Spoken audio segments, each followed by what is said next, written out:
Okay, so like I said I would, I've made it back here to the National Gallery of Art. We came here for our Christmas photos, but of course, being an artist or being in the art community, I absolutely loved what I saw. I had to come back.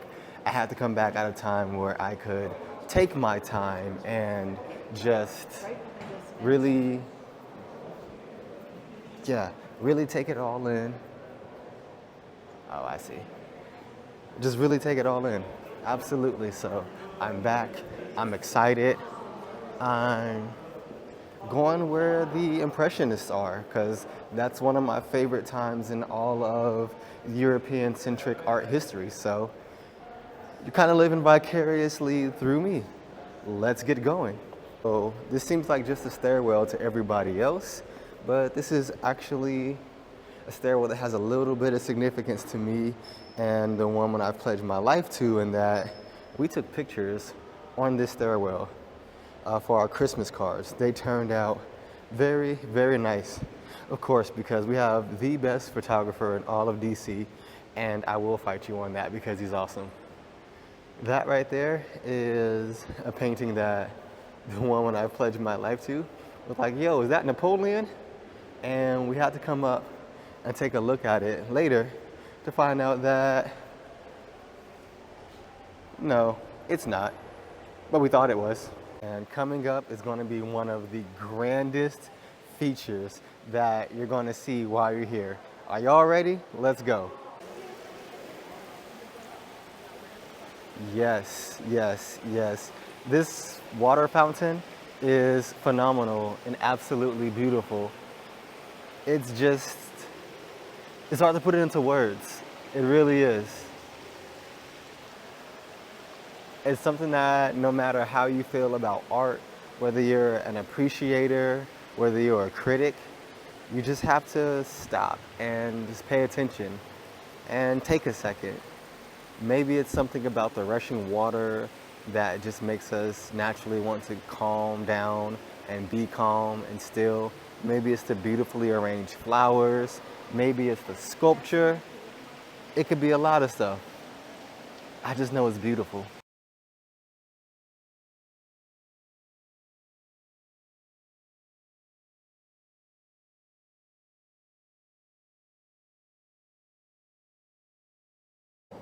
So there's a line for something, except there's not really a line. But I kind of just go where my feet takes me, so we'll see where I end up. I'm excited to see how this turns out.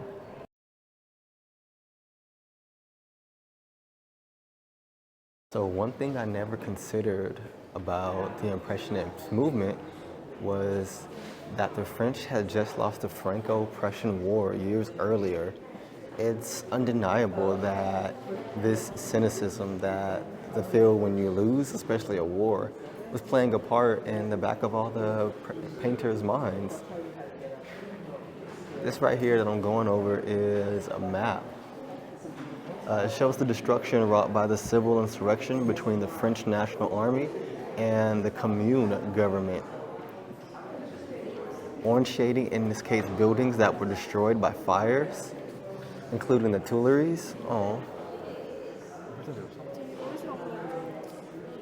The city hall was severely damaged. These circles that you see going around are the train and rail lines.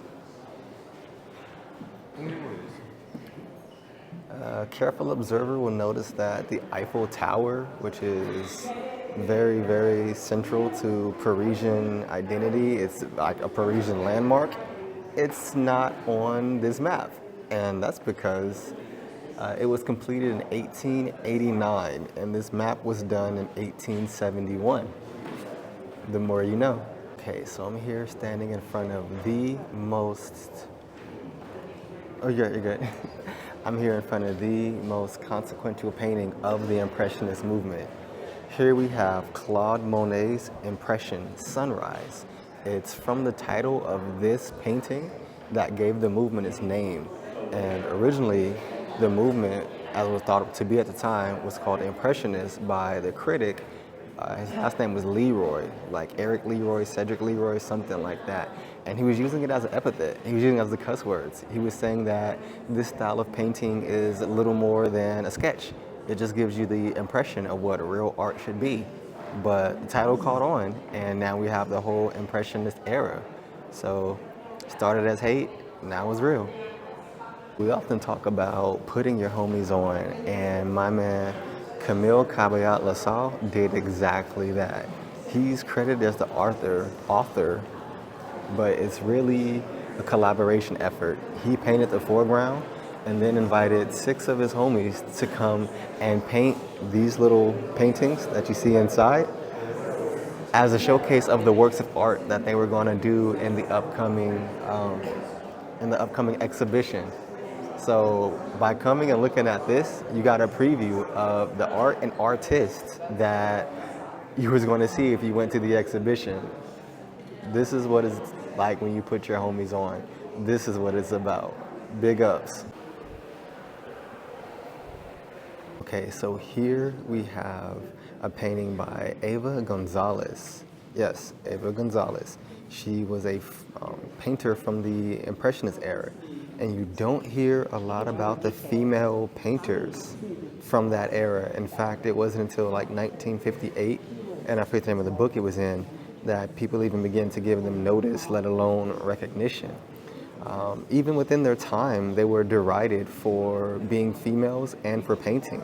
Painting at that time was considered unladylike. You were expected to be a homemaker, and nurture children. So they were definitely going against the grain from this.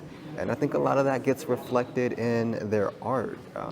They were confined by society, and this may be a little bit too much artistic liberty, but I feel like that comes through here. This painting is called the Opera Box or something along those lines. I don't exactly know Italian. But you see the woman there who isn't pictured in traditional French femininity. She's not not with kids or in the home. She's at an opera box, and she seems to be looking past us, a little bit to the side, as though she's lost in thought. That kind of intellectual thing it was frowned upon for females back then. And here we have front and center this woman, but you can still see signs of being confined there. You have the curtains on the left, which is like the bounding box of the opera box itself. And then you have the dude on the right who's there. So even though her mind is wandering, he's still there, kind of like a chaperone or something along those lines. Yeah. Just want to give a little bit of context and some things that I thought about this really awesome painting from a painter who largely went unnoticed until like 70 years ago, Eva Gonzalez. And if you don't know, watch Eyes Wide Shut.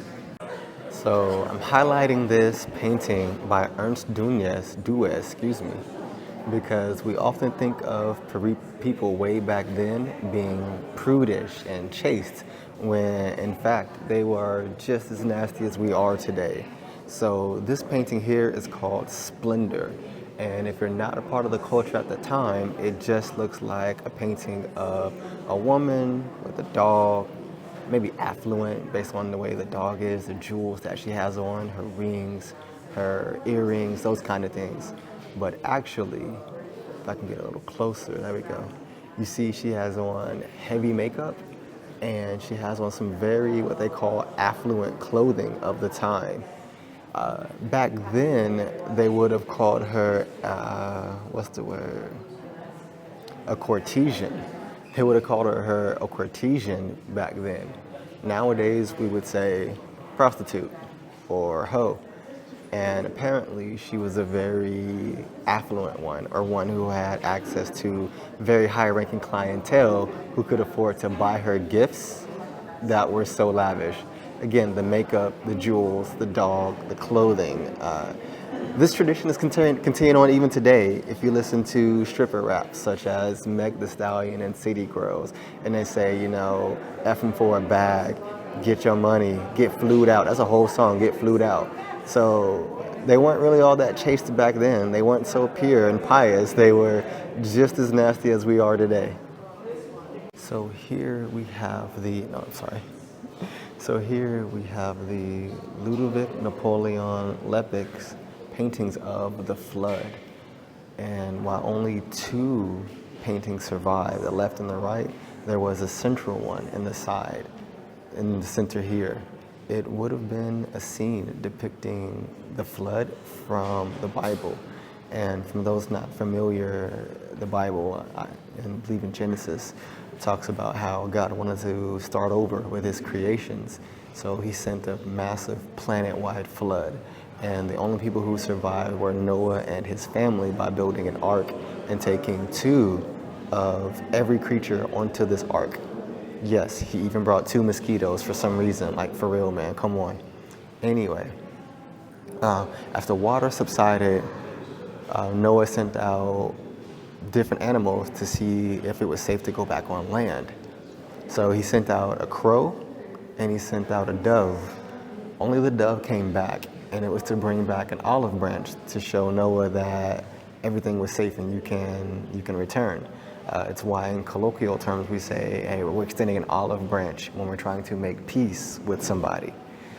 I just like the way that he's focusing on the creatures more so than the ark itself or on Noah. I also love how prominent this raven is, not just because I'm close to Baltimore, but because the ravens in many cultures represent death, as contrasted with the dove, which is thought of as peace and piety and prosperity and stuff. These are just two really good paintings, and it's sad that the third one is lost to time.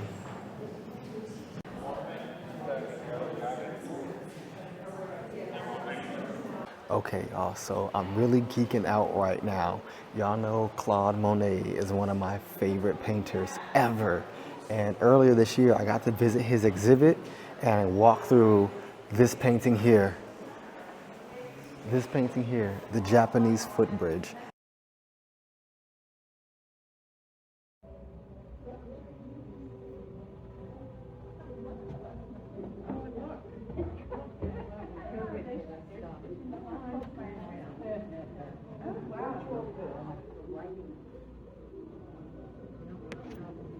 It's one of my most favorite paintings in all of his collection.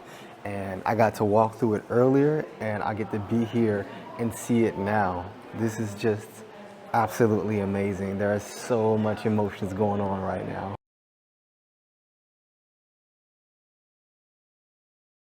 Okay, so here in this room are the paintings from one of my favorite series that there is, and it's the Voyage of Life series. It's a series of paintings done by Thomas Cole that takes your life, or takes a life, or let me say it like this, it represents life as a boat ride from childhood to youth to manhood and old age. I particularly like the first two where we talk about childhood and youth. So this one here is childhood, and you can see even without being deep into art, there's a lot going on here. Look at how fanciful and ideal everything seems, you know, just like when you're a child. Even if you have a hard childhood life, there is a part of that childhood where things seem ideal, things seem perfect, things seem very, as though they're always going to get better. So that's definitely represented in this area over here. What I also like is that while there's some very abstract metaphors, there's also some very literal metaphors. For example, get closer. Here, you see the boat, right? You see the boat we were talking about. You see the child being ushered in by the angel. And you also see it coming out of a cave, a big open, not wound, a big open area, right? A very wet, very dark place, not unlike a womb. And you have a child literally coming out of it. I love paintings and I love art that works on multiple levels like that.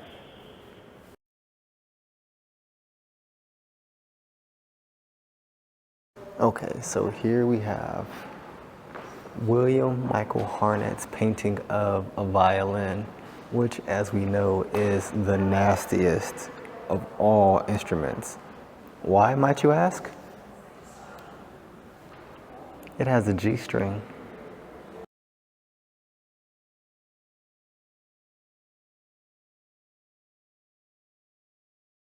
All right, so that was it. That was the National Gallery of Art, and I am still pumped. Oh my God, I am just absolutely geeked up right now. I got to see some of my favorites in real life. I got to see so many things. Man, yeah, I'm glad y'all could be there with me. I hope it was like y'all was there too. That's life. I hope it was like y'all was there too. And if you've never been to DC and been to the National Gallery of Art, I hope this makes you want to go. It's free. It's free. Just skip out of work or something. I don't know. Anyway, but yeah, I hope it makes you want to go if you haven't been. Cheers, y'all.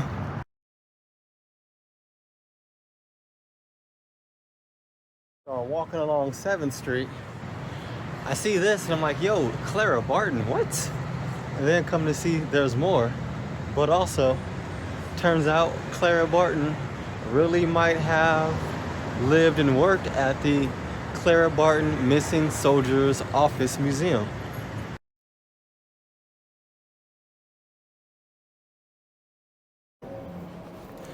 Okay. So after I left the National Gallery of Art, seeing all the French Impressionist paintings, I decided to stop at a French cafe, bakery, I guess that's what you can call it. And I picked up some stuff. It's a bacon and cabbage sandwich on a baguette. They call it a Napoleon cookie. And because it's a little nippy out, I got a hot chocolate. So this is my favorite part of going out, not just like food, but just extending the happiness, extending all of those happy feelings, positive feelings that you got while you was out. Give me a second. Amen. So I got to see some of my favorite paintings by my favorite painters, right? And now I get to spend some more time in that world, reflecting on what I just saw, what I'm taking from it, while enjoying a part of their culture. There's few things better than that. So I say, if this made you want to go, go. And if this made you want to learn, then learn. You can learn with me or you can learn from me. And in this case, feel like, hey, if you have the chance to extend your joy, why not? Cheers.